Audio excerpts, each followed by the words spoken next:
जय हिंद guys, welcome back to the vocal verdict. मैं हूं दिव्या देसाई। अगर आपको ये वीडियो अच्छी लगी लाइक कीजिए, शेयर कीजिए and subscribe to my channel.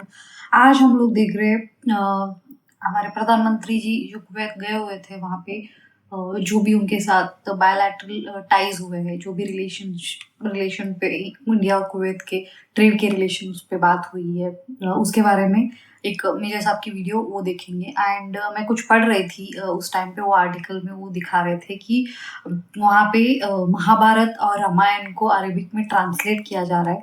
अभी इसका बेस क्या है ये मुझे अभी तक पता नहीं है, पर आई नीड टू अंडरस्टैंड कि इसका बेस क्या है। अगर इस वीडियो में वो होगा तो हम वो भी कवर करेंगे, नहीं तो फिर मैं कुछ सर्च करती हूँ, अगर कुछ मिला तो मैं वो भी बोलूँगी। Because it's an Islamic country, Kuwait Islamic country है, फिर भी वो रामायण महाभारत को वो लोग अरबिक में ट्रांसलेट करके वो जानना चाहते हैं कि हिंदुइज्म, शायद इंडियन कल्चर क्या है, हिंदुइज्म क्या है।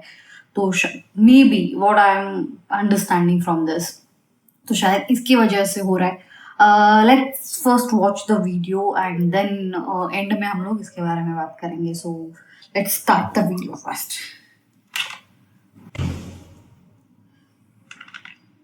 जय हिंद दोस्तों, मैं हूं मेजर गौरवारी और आप देख रहे हैं जय चाणक्य हिंद। टाइम्स। दोस्तों, मुबारक अल कबीर कुवैत का हाईएस्ट सिविलियन ऑनर, आप कल से देखते आ रहे होंगे इसको पूरा टेलीविजन में। ये मिला मोदी जी को, ये मिला। इसके पीछे जो स्ट्रेटेजिक पोजीशनिंग है, जो इंडिकेशंस हैं, वो मैं थोड़ा सा आपको समझाता हूँ, फिर मैं आगे चल के आपको बताऊंगा स्टोरी क्या है। दोस्तों, ये जो मुबारक अल कबीर है, ये दिया था, ये मैंने नीचे इनका नाम लिख रखा है और ये नाम पढ़ूंगा क्योंकि मुझे तो कभी याद नहीं होगा नाम।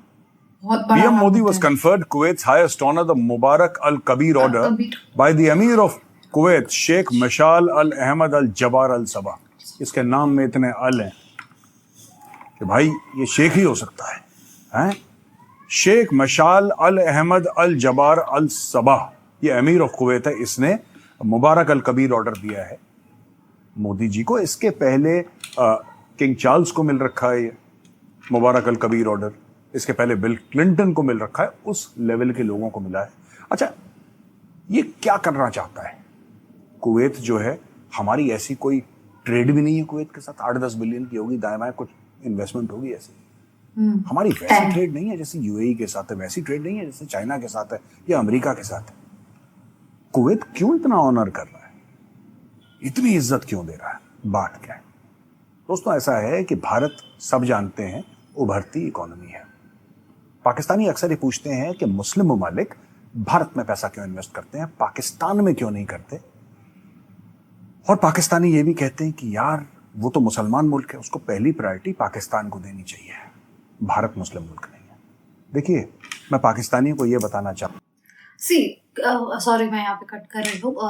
एक्चुअली ना मैं एक बात बोलना चाहती हूँ, ये मेरी थिंकिंग है, मुझे नहीं पता, पर जहाँ पे बिजनेस होता है वहाँ पे रिलेशन घुसाने का कोई मतलब नहीं है। एंड ऑफ द डे आपको पैसा कमाना है यार, एंड ऑफ द डे आपको प्रॉफिट देखना है। जब लॉस होता है तब आप ये बोलते हो कि इस्लामिक था इसलिए हमें लॉस हो गया तो चलो ठीक है। नहीं, एंड ऑफ द डे आपको पैसा कमाना है, सिर्फ इतना ही मकसद होता है बिजनेस का। इसमें इस्लाम, हिंदुइज्म, ज्यूइज ये कुछ नहीं होता। व्हाट आई थिंक, पैसा कमाओ। अगर बिजनेस कर रहे हो तो पैसा कमाओ, अगर नहीं करना है आपको इस्लामिक और अपने रिलीजन के बेसिस पे घर पे जाके बैठो, फिर simple as that. Sorry cut किया मैंने, हम लोग फिर से वीडियो स्टार्ट करते हैं। बताऊं कि पैसे का मजहब नहीं होता, ठीक है? पैसा सिर्फ मल्टीप्लाई करता है। पैसा ना नमाज पढ़ता है ना पूजा करता है, पैसा पैसा होता है, राइट। एंड पैसा is a highly secular thing. ये पाकिस्तानियों ने, जैसा मैंने समझाया भी था आपको कल परसों, पाकिस्तानियों ने इस्लाम का एटीएम खोल के हर एक मुस्लिम देश को ये बोला कि नहीं, भारत में ये, भारत में वो, भारत। अब भारत की जब से इकोनॉमी टेक ऑफ करी है तो मोदी जी ने क्या करा है कि जितने भी मुस्लिम देश हैं, चाहे यूएई हो चाहे सऊदी अरब हो, उनको बोला है कि यार देखो, ये तुम पाकिस्तान की बात सुनते क्यों? इनका क्या काम है हर 3 महीने तुमसे आके भीख मांगना? तुम भिखारियों को मुंह क्यों लगा रहे हो? तो उनको भी लगा, हाँ ठीक है, अभी भी ठीक बोलता, मोदी अपना दोस्त होती, मोदी ठीक बोलती। तो उसने बोला कि मोदी साहब तो ठीक बोल रहे हैं, ही इज राइट। मोदी साहब ने बोला, भिखारी, आप बताओ, आप इंडिया में पैसा लगाओ, आप 10 अरब लगाओ, 20 अरब लेकर जाओ। दूसरी एक और चीज है दोस्तों कि दुनिया का ना ये जो तेल है, तेल के रिजर्व्स खत्म हो रहे हैं। आपको क्यों लग रहा है कि सऊदी अरेबिया जेद्दा में आईपीएल की बोली लगवा रहा है? आईपीएल के जो प्लेयर्स का पूरा ऑक्शन हुआ था वो जेद्दा में क्यों हुआ था? सऊदी अरब में। सऊदी अरब का क्या लेना देना क्रिकेट से? वो तो खेलते भी नहीं क्रिकेट। सऊदी अरब कह रहा है कि फॉर्मूला 1 का रेस ट्रैक बनेगा। सऊदी अरब ये कह रहा है कि साहब फुटबॉल का वर्ल्ड कप भी हम लोग करेंगे। कतर में भी करा फुटबॉल का वर्ल्ड कप, आपको पता होगा। ये क्यों हो रहा है? ये पूरी जो अमीर मुस्लिम दुनिया है ये बदल क्यों रही है? ये इसलिए बदल रही है दोस्तों क्योंकि अभी तक वहां पे अय्याशी थी। कुछ 40-50 साल पहले ये सफर शुरू होता है, 60-70 साल पहले लगा लीजिए ये सफर शुरू होता है, जहां पे गोरा आके ये बोलता है कि जो जमीन से काला काला निकल रहा है ना, ये तेल है, ये तो बड़ी कीमती चीज है, ये सोने से ज्यादा कीमती है। सोने के लिए कम से कम चोरी हो सकती है, सोने के लिए डाका हो सकता है, लेकिन तेल के लिए जंग हो सकती है। गोरे ने समझाया। अच्छा, ये सब समझ गए शेख। आज की तारीख में ट्रिलियनर्स हैं, बिलियनर्स में नहीं है, ट्रिलियनर्स हैं। Al Saud family is worth trillions of dollars. कहने की बात यह है कि वो तेल के रिजर्व्स खत्म हो रहे हैं दोस्तों। इलेक्ट्रिकल व्हीकल्स धीरे धीरे जोर पकड़ रही हैं। आज से 5 साल पहले सड़क पर नहीं दिखती थी, अब आप घर से बाहर जाइए, आपको 2, 4, 5, 10 दिख जाएंगी। बहुत जल्दी हर 10 गाड़ियों में से 3 या 4 ईवीज होंगी, और ये होना है। मैं पैसेंजर सेगमेंट की बात कर रहा हूं। आज की तारीख में लोग प्लेन्स के ऊपर रिसर्च एंड डेवलपमेंट कर रहे हैं। हजारों लाखों ट्रायल्स चल रही हैं all over the world. Hundreds of thousands of trials are going on. अरबों डॉलर डाले जा रहे हैं कि क्या कोई ऐसा जहाज बन सकता है? अगर ड्रोन चल सकता है बिजली से, तो क्या कुछ ऐसा हम पावर जनरेशन का यूनिट बना सकते हैं जिसमें फॉसिल फ्यूल का इस्तेमाल ना हो? चाहे उसमें 10 ही लोग जाएं यार, 10 लोग जाएं, 300 किलोमीटर जाएं। आज की तारीख में 10 लोग जा रहे हैं ना 300 किलोमीटर, कल की तारीख में 3000 किलोमीटर जाएंगे 300 लोग। टेक्नोलॉजी ऐसे ही डेवलप होती है। कुवैत की मैं बात कर रहा हूं, ये ऑर्डर ऑफ अल कबीर है। ये स्टोरी क्या है? ये दोस्तों स्टोरी ये है कि कुवैत जानता है कि जितना पैसा कुवैत के पास और कुछ है नहीं, कुवैत के पास तेल है, लबालब भरा हुआ है कुवैत तेल से। और कुवैत यही चाहता है कि जो तेल है, जमीन के नीचे जो तेल है, वो एक दिन खत्म होगा। उसके पहले आप दोस्ती करिए ऐसे देशों से जिनके पास तेल नहीं है। तो एक तो वो बेचने बाचने की कोई कंपटीशन नहीं है। भारत के पास तो तेल ना के बराबर है, ना के बराबर है। We have some oil reserves, but those are insignificant almost, right? लेकिन ये बात सबको पता है कि भारत का जो आईटी एक्सपोर्ट है वो सऊदी अरब के तेल के एक्सपोर्ट से ज्यादा है। और यही चीज लोग कह रहे हैं आज की तारीख में। They see India as a regional superpower and as a global, emerging superpower. आज नहीं, 10, 15, 20, 25 साल के बाद। ये सारा का सारा जुआ फ्यूचर का है। तो ये कह रहे हैं डिफेंस के बारे में हम डील साइन करेंगे आपसे। एक अंडरस्टैंडिंग मोदी जी के साथ होती है एमीर ऑफ कुवैत की, और वो डील ये है कि आपके फौजी हमारे यहां आएंगे, हमारे फौजी आपके पास जाएंगे। ठीक है। दूसरी डील ये होती है कि साहब हम लोग ना जॉइंट एक्सरसाइजेस करवाएंगे। अब कुवैत डेजर्ट है, पर आपको एक बात पता है दोस्तों, India has fantastic desert troops. ये पूरे आपके राजस्थान के एरिया में और गुजरात के एरिया में जो रेगिस्तानी एरिया है, वहां पे हमारी आर्मर्ड है, आर्टिलरी है, इन्फेंट्री है, स्पेशल फोर्सेस है। वहां पे सब, मतलब they are training in desert warfare. We have fought in the deserts. Kuwaitis realise that. Kuwaitis ये भी कहते हैं कि साहब जिस तरीके से मामला चल रहा है, आपको पता है सऊदी अरब में एक जमाने में टैक्स नहीं होता था। मैं सऊदी का एग्जाम्पल आपको दे रहा हूं दोस्तों। एक जमाने में सऊदी टैक्स नहीं होता था। लोग कहते थे, हमने तो बचपन में यही सुना है कि सऊदी अरब में अगर आप हो तो पानी महंगा है, तेल सस्ता है। And that was true eight one point in time. पानी महंगा था, तेल सस्ता था। अरे लो यार, ऐसे डाल, कोई दिक्कत नहीं। जैसा कोई भी घर में कहता है साहब प्यास लगी है, पानी पिला दिया आपको। सऊदी अरब में एक टाइम पे था कि ठीक है गाड़ी में तेल डालना है, डाल दो यार, कोई बात नहीं, बेचारा कोई बात नहीं, जाओ पैसे बाद में दे देना। दैट लेवल अब वो खत्म हो रहा है। तो ये जो कुवैत है, कुवैत रीजनल डायनेमिक्स समझ रहा है, कुवैत जियोपॉलिटिक्स समझ रहा है। और कुवैत को एक बात पता है, ये जो ग्लोबल पावर प्ले है उसमें इंडिया प्लग्ड इन नहीं है। इंडिया ये नहीं कहता कि यार हम चीन के पलड़े में बैठे हैं, अमेरिका के पलड़े में।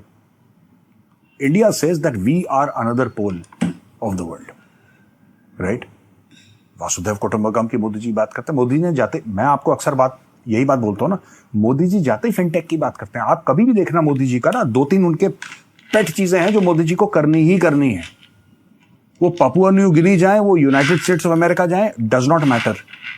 वो देश बिल्कुल जमीन पर लेटा, उसके पास 2 रुपए नहीं हो, या वो खरबों पतियों का देश हो, मोदी जी की कोई 2-3 चीजें हैं जो उनको स्टैंडर्ड करनी ही करनी है।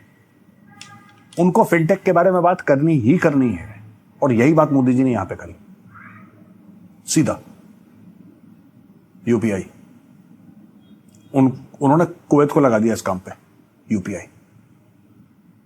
यार बिजनेस जितना फास्ट होगा, मनी का एक्सचेंज जितना फास्ट होगा, right, it will change the complexion of the game. Modi ji जहां जाते हैं फिनटेक की बात करते हैं, जहां जाएंगे ना, he will talk about make in India, he will talk. आप देख लेना, आप कोई भी, वो अमेरिका चले जाएं, वो कांगो चले जाएं, वो नाइजीरिया चले जाएं, कोई फर्क नहीं पड़ता। उनकी 2-3 चीजें हैं जो बोलनी है, आत्मनिर्भर भारत के ऊपर उनको बात करनी है, करनी है। और आप समझ लीजिए जिन मजदूरों से वो मिले हैं कुवैत में, उनका मोराल कितना बढ़ गया हुआ, उनको तो कोई पूछता भी नहीं है यार।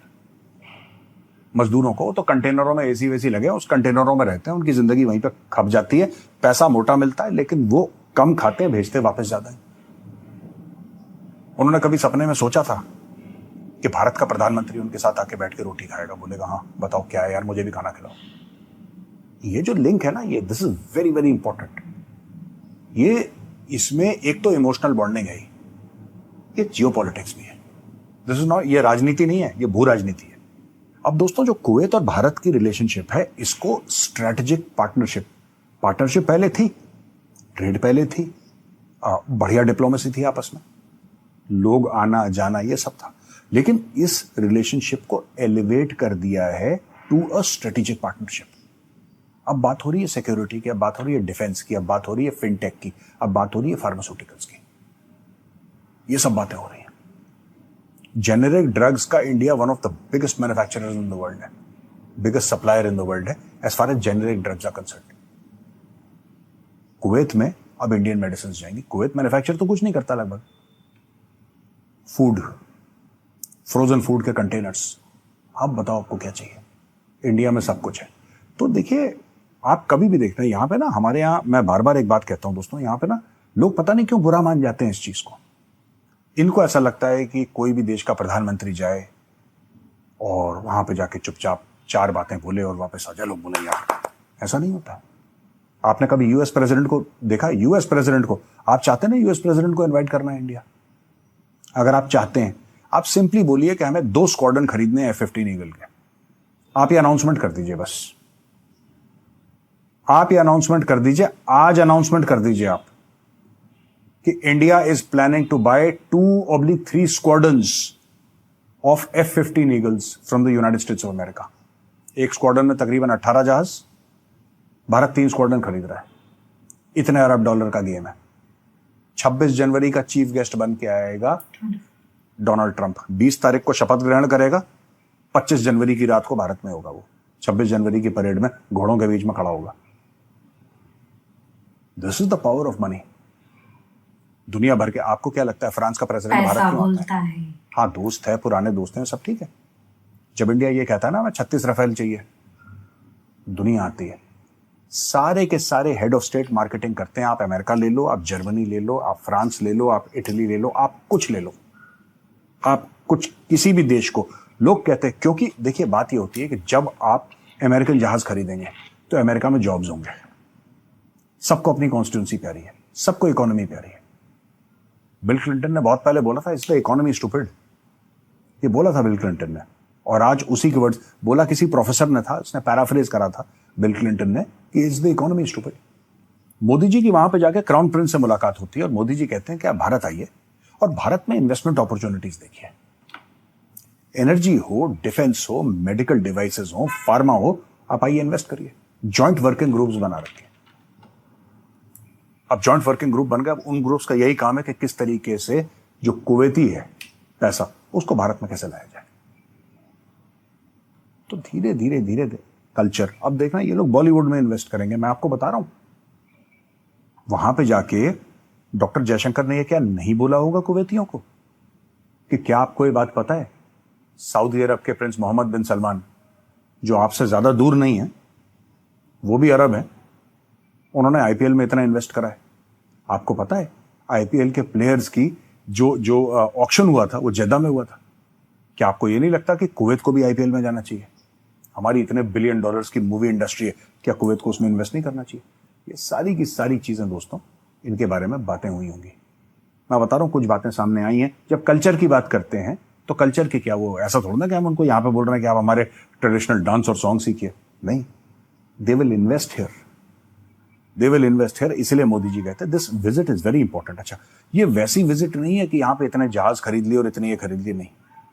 ये इसलिए विजिट है क्योंकि लॉन्ग टर्म जो मुस्लिम दुनिया है उसके साथ जो भारत के ब्रिजेस बन रहे हैं, उससे पाकिस्तान आइसोलेट हो रहा है। ये एक जमाने में पाकिस्तान की कॉन्स्टिट्यूंसी हुआ करती थी।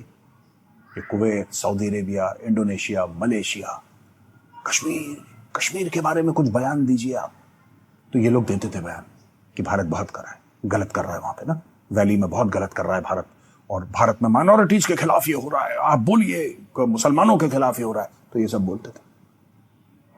मोदी जी ने बोला ये सब बकवास है, कुछ नहीं हो रहा, सब ठीक है, सब फिट है, पाकिस्तान पागल बना रहा है आपको। अच्छा बैठो यार, चलो पैसे की बात करते हैं, कितना पैसा लगा रहे हो भारत में? सीधी शेख को समझ में आ गई बात, और वही बात शेख को मोदी जी समझाने गए थे। दोस्तों, अहमद अब्दुल्ला अल सबा, ये प्राइम मिनिस्टर है कुवैत का। और जब मोदी जी वापस भारत आए, या भारत एयरपोर्ट गए, अपना जहाज वहां पे उनका था, एयरपोर्ट गए, तो सी ऑफ करने के लिए पर्सनली आया prime minister, and he is from the royal family. Personally आया वहां पे सी ऑफ करने के लिए मोदी जी को। ये जो जेस्चर्स होते हैं ना amongst Arabs, these are meant for very special, very close friends, बहुत जो करीबी दोस्त होते हैं। अब भारत और कुवैत इतना करीब हो गया कि रॉयल फैमिली। सो गाइज, हमने वीडियो देख ली मेजर साहब की, और बातें कुछ समझ में भी आ गई है। देखिए, यहाँ पे फर्स्ट थिंग, वो जो मिलिट्री पावर की बात कर रहे थे कि उनकी फौज यहाँ पे आएगी, यहाँ की फौज वहाँ पे जाएगी, और वो लोग एक्सरसाइज करेंगे, अपनी डिफेंस का एक्सरसाइज करेंगे। तो वही वो रेगिस्तान के बारे में बोल रहे थे। तो गुजरात और राजस्थान में रेगिस्तान है, और 1971 की वॉर राजस्थान में हुई है, उसी रेगिस्तान में हुई है। तो कच्छ में जब वॉर हुआ था, वही उसी इसमें हुआ है। तो यहाँ के लोगों को ना, मतलब यहाँ के हमारी आर्मी को, they are very well prepared, they are very well plan to do all these exercises in this desert. बहुत ज़्यादा उनको ये है।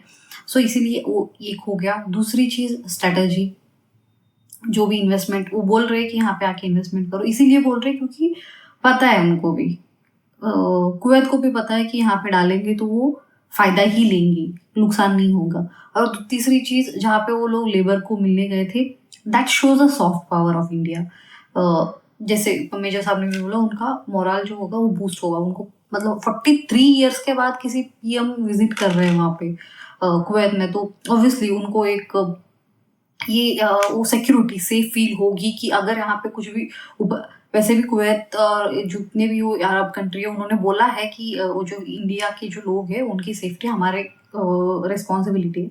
फिर भी अगर ऊपर नीचे कुछ भी हो गया तो हमारे पीछे हमारा गवर्नमेंट है, हमारे प्रधानमंत्री है, जो हमें इसमें से बाहर निकाल सकते हैं अगर कोई भी प्रॉब्लम है। तो वो एक कॉन्फिडेंस आ गया है उनमें, तो वो आराम से अभी वहाँ पे काम कर सकते हैं अपना।